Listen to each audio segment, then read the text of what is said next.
Production setting here now. I took a picture of it and sent it to Jesse. Of this? Yeah. Yeah. That's perfect. He goes, "What's going on?" Okay.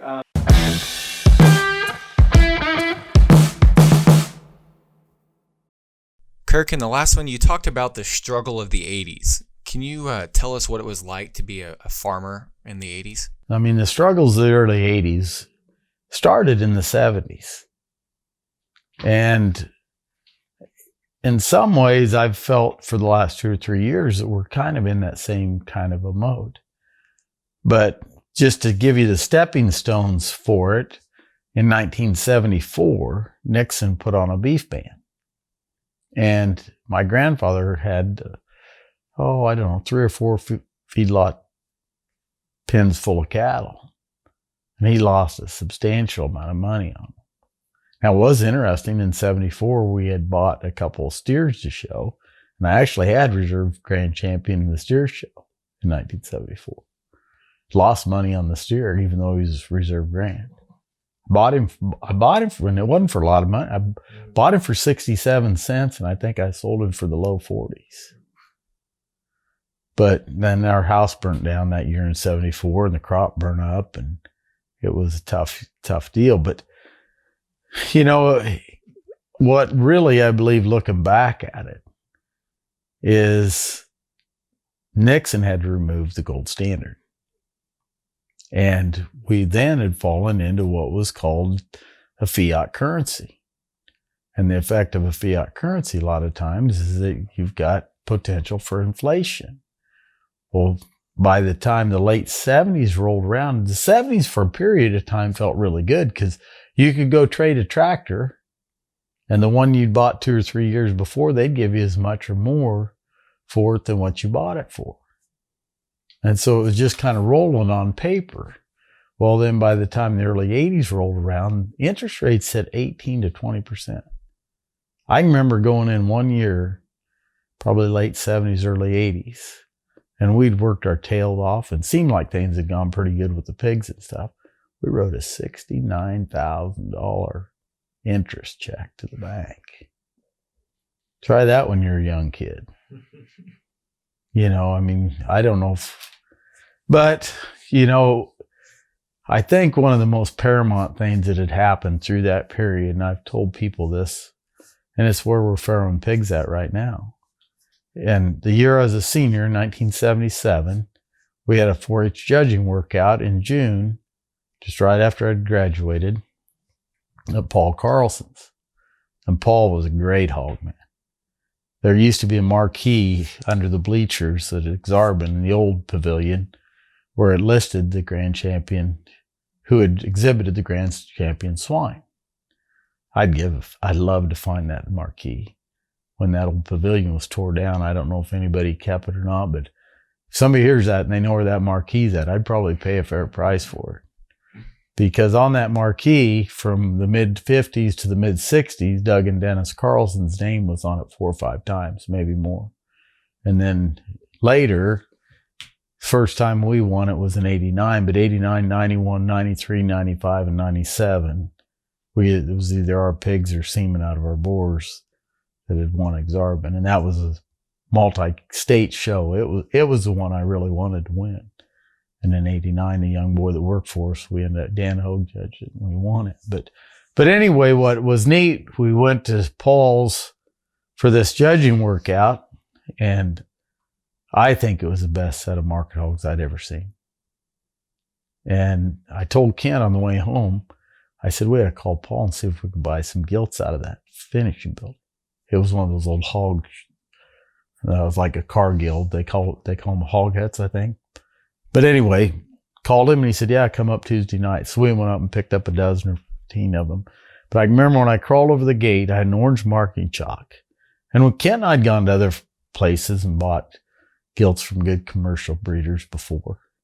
This particular time we went up to Paul's was really paramount because as I crawled over the gate and I realized he's probably going to say some of those he's got to keep. So I turned to him. I said, Paul, do you need to mark some of the gilts you want to keep? There are 2 or 3 pins of gilts that were bigger gilts and barrows. And he just said, no. He said, it seems like you boys like raising pigs. And he said, if you're going to weather the storm, he said, you'll need good sows or you'll quit. And what's crazy is by 1981, that was absolutely the truth. And it's the truth today. If our hogs were common, if our sows were just old sows that anybody could, I'd quit. I'd be gone. I'd be done. And so it's crazy when you look back at something like that, and it's hard to describe to somebody else because nobody else really knows how much that impacted your life but you. Mm-hmm. And Jared and I went to his son, Dennis, one of my best friends, a great guy. We went to their, was it 50th wedding anniversary in Villisca? And I thought it'd be a great big crowd of people, you know. In fact, I headed to Georgia to go work dogs.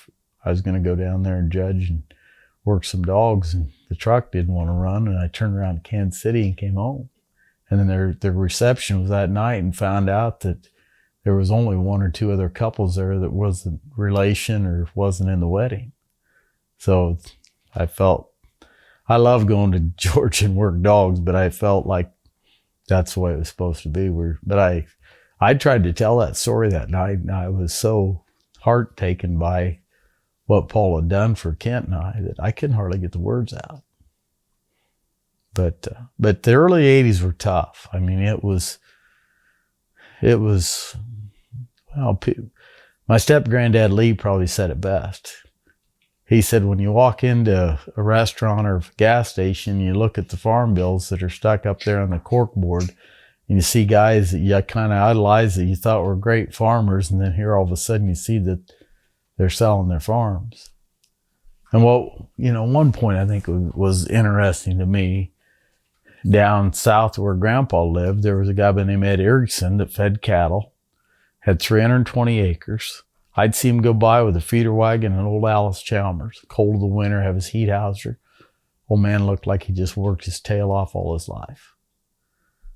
And the bank kind of, I think, advised him, I don't know the story exactly, but I think he kind of had to sell he had some cattle too. And he had to get out of feeding cattle, but he had some cows, and then they made him sell the cows, and then pretty soon the 320 had to go. Well, what was crazy was, I don't know exactly the year, I'd say it was somewhere there, probably 87, 88. We farm the farm now. We have for a number of years. But it got bought by an investor out of Omaha. And that guy kept it, I think, for 20 years. I don't think there was ever a drop of sweat that hit the ground of his. And he had capital gains on that 320 of $1 million.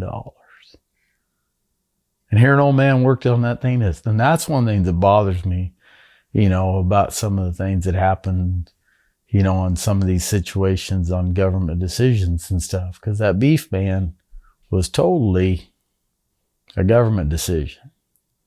And it affected people to where they lost 10, 15 years of profit in a year.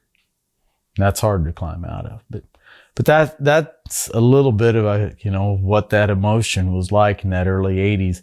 But it does callous you. I mean, once you've been through that, it gives you courage to know that, you know how to weather a storm, but still you realize they exist. And that's hard. I tell people I'm a tightwad by nature, and that's part of why. I mean, I still want to pick up a 5-cent can. I mean, my grandma used to get upset. Of course, they went through the Depression, but you didn't leave lights on in the house. You didn't run the water any longer than you had to,